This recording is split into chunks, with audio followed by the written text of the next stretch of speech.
जोहार जोहार।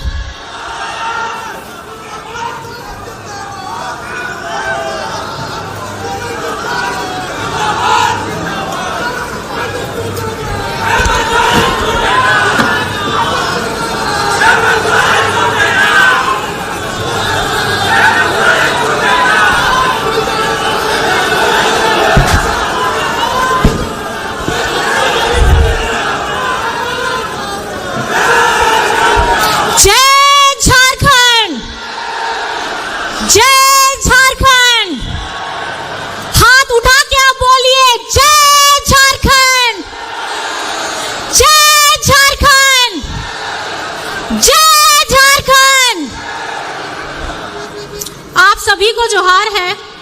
अपनी बातें रखने से पहले आज मैं हेमंत सोरेन जी का पत्र लेकर के आई हूं जो उन्होंने जेल से भेजा है।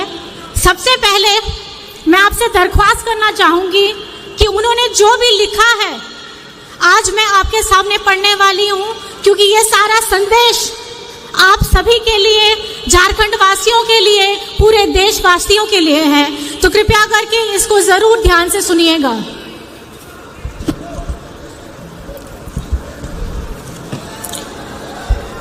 उलगुलान की धरती।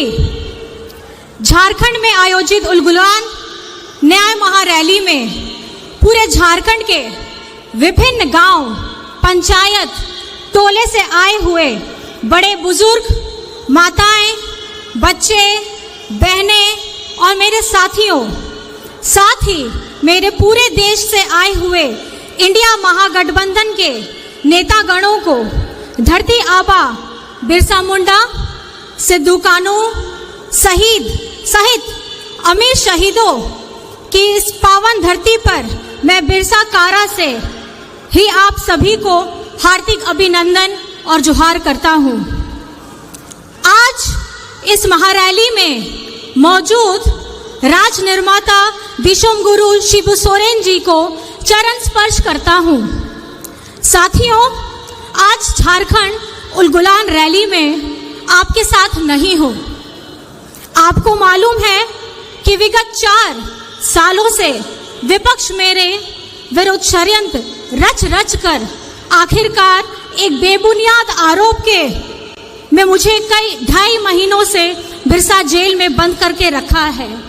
और इसी प्रकार हमारे महागठबंधन दल के आम आदमी पार्टी के मुख्यमंत्री अरविंद केजरीवाल जी को भी उनके सहयोगियों के साथ दिल्ली के तिहाड़ जेल में डाल रखा है। साथियों, ये आज़ादी के बाद पहली बार है जब किसी पार्टी के शीर्ष नेता एवं मुख्यमंत्रियों को और मंत्रियों को चुनाव के ठीक पहले सुनियोजित तरीके से बेबुनियाद आरोपों पर जेलों में डाला जा रहा है। खैर, कोई बात नहीं, मुझे आज जेल में रहते हुए भी खुशी हो रही है कि जिस लोकतंत्र की रक्षा और हक अधिकार की लड़ाई को हम लड़ रहे हैं, उसे हम ही नहीं बल्कि देश के और विभिन्न राज्यों के दल और क्रांतिकारी नेतागण वही लड़ाई लड़ रहे हैं। आज उलगुलान महारैली में आए क्रांतिकारी नेताओं की मौजूदगी इसका गवाह है कि आज इस उलगुलान महारैली के मंच पर आदरणीय मल्लिकार्जुन खड़गे जी, जो अभी नहीं है, राहुल गांधी जी, अखिलेश यादव जी, फारूक अब्दुल्ला जी, चंपई सोरेन जी, भगवत मान जी, तेजस्वी यादव जी, श्रीमती सुनीता केजरीवाल जी, दीपांकर भट्टाचार्य जी, संजय सिंह जी, श्रीमती प्रियंका चतुर्वेदी जी और विवेक गुप्ता जी का मैं पुनः अभिवादन करता हूं। साथियों, आज का ये झारखंड उलगुलान महारैली से झारखंडी भाइयों के नाम ने से कई बातों का पता चल रहा होगा। जी हाँ साथियों, उलगुलान का मतलब ही है अब और नहीं चलेगी ठगों की सरकार, लोकतंत्र लूटने नहीं देंगे, संविधान खत्म नहीं होने देंगे, देश टूटने नहीं देंगे। मेरे साथ आप लोग जोर से बोलिए, इनकलाब जिंदाबाद, इनकलाब जिंदाबाद। साथियों, 2024 का लोकसभा चुनाव चल रहा है। एक तरफ हम सब इंडिया महागठबंधन के लोग हैं और दूसरी तरफ पूंजीपतियों की जमात और षड्यंत्रकारी केंद्र सरकार एनडीए के लोग। साथियों, आज देश एक विषम परिस्थिति से गुजर रहा है। विगत 2014 से केंद्र में भाजपा एनडीए की सरकार चल रही है और दो बार देश की जनता ने एनडीए को सरकार बनने का मौका भी दिया। देश की सरकार का जनाधार को देश के लोगों ने दे दिया, पर पूरे देश की राज्यों की सरकार का जनाधार एनडीए को नहीं दिया।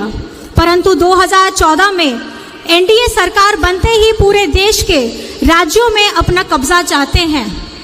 आपने सुना ही होगा विभिन्न सूचना तंत्र के माध्यम से कि गैर भाजपा सरकार राज्यों को किस तरीके से परेशान और उनके साथ सौतेला व्यवहार किया जा रहा है।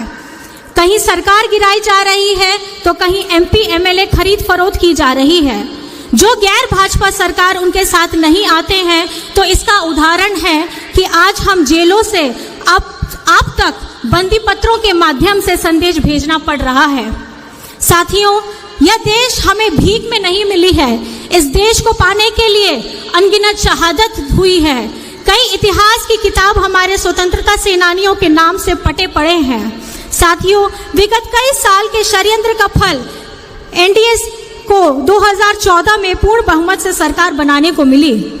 देश के लोगों को बड़ी चतुराई से सपने दिखाए, आंखों में धूल झोंका गया, हर जाति धर्म के लोग को मूर्ख बनाया गया। बड़ी चतुराई से 2014 से आज तक देश के युवा, महिला, बुजुर्ग, किसान, आदिवासी, दलितों को ठगा गया। ऐसे जैसे एक स्टेज में दिखाने वाला जादूगर किस तरह पूरे देश को अलग अलग माध्यम से, अलग अलग सूचना तंत्रों के माध्यम से देशवासियों को निरंतर ठगने का प्रयास चल रहा है। इस चुनाव में बड़े पैमाने पर केंद्र एजेंसियों का दुरुपयोग किया जा रहा है। उनके माध्यम से विपक्ष की आवाज को कुचलने का काम शुरू हो रहा है।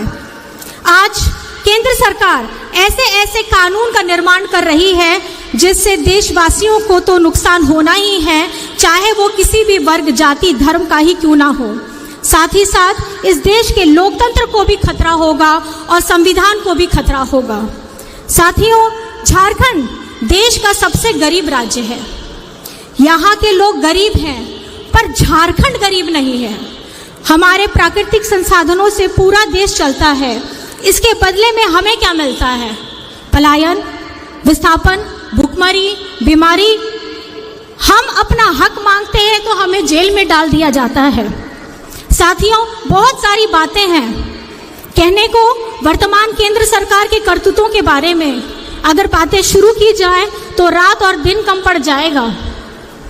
आज आपके सामने देश के कई अनुभवी नेतागण मौजूद हैं, क्रांतिकारी युवा साथीगण हैं जो आप सभी को कई सारी बातें बताएंगे कि किस तरीके से पूरे देश को केंद्र सरकार ने ठगा है और लूटा है। साथियों, हम जानते हैं झारखंड आदिवासी बहुल राज्य है। आप सभी को याद होगा, नहीं तो मैं याद दिलाता हूं कि राज्य अलग होने के बाद राज्य में विधानसभा सीटों की संख्या बढ़ाने के लिए राज्य में परिसीमन का प्रस्ताव बढ़ गया था, जिसे बड़ी संख्या में आदिवासियों आरक्षित सीटों की संख्या घटाने की बात कही जा रही थी। तो उस समय हमारे दिशुम गुरु शिबू सोरेन जी के नेतृत्व में पूरे राज्य में सदन से लेकर के सड़क तक विरोध किया गया और इस विरोध के फलस्वरूप आज हमारे राज्य में परिसीमन लागू नहीं हो पाई। जब ये चर्चा चली उस समय भी केंद्र में भाजपा की ही सरकार थी। 2025-26 तक के लिए इसको टाल दिया गया। यह विषय वर्तमान लोकसभा चुनाव के बाद फिर से राज्य के सामने आने वाला है। जैसे कि मैंने पहले भी बताया है कि केंद्र सरकार जिस तरह से नए नए कानून बना रही है, उन कानूनों में सबसे अधिक प्रभावित आदिवासी क्षेत्र और आदिवासी समुदाय को होने जा रहा है। झारखंडी सदियों से जल जंगल जमीन के लिए लड़ाई लड़ता रहा है। जल जंगल जमीन के लिए हमारे अनेक पूर्वजों ने अपनी शहादत दी है और आज के परिप्रेक्ष्य में केंद्र सरकार की सोच आदिवासी, दलित, पिछड़ा, मजदूर, किसान विरोधी रहा है और इनके 10 साल की कार्यकाल में सबसे अधिक और बड़े ही निर्मम तरीके से आदिवासी समुदायों को और उनके अनुसूचित क्षेत्रों पर इनकी बुरी नज़र है।